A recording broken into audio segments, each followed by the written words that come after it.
hawak-hawak ng kamay. Ayan. Pass the hula hoop.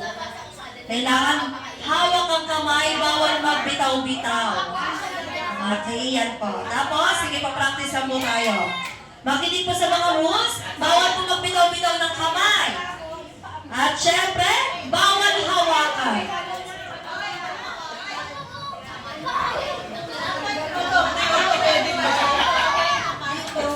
Okay.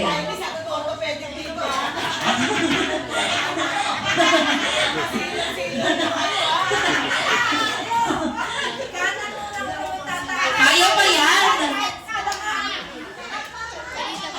Wala.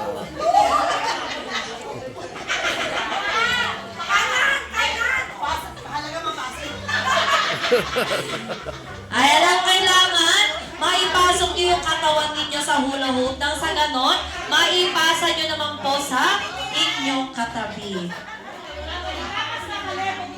Okay po, makinig po.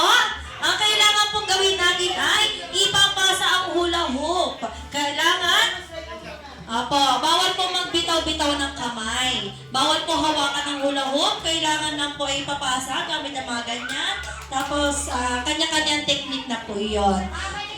Yes po, ibabalik po. Pag nakarating na po sa dulo, kailangan po ibalik ulit dito sa unahan.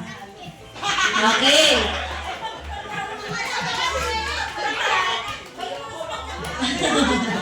Hindi po, inulusot pa rin po ninyo sa inyong katawan. Yes po. Okay.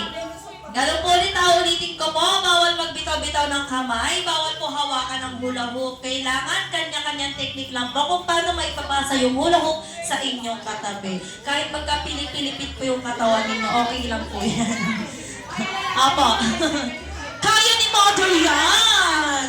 Kayang-kaya yan. Okay, yung mga nasa unahan, pwede nyo na pa naman pong hawakan, pero once na ipasok na po sa ulo, bibitawan nyo na po ang hula hoop. Ayan, bitaw na sir. Sige, bitawan nyo po. Yan, tapos yung paa nyo naman po ang ipapasok nyo. Ayan, ganon. Yan, ganyan po. Tapos bawal po hawakan na. Kailangan lang po yung mga ano lang po. Okay, tignan nga natin kung handa na ang ating mga players.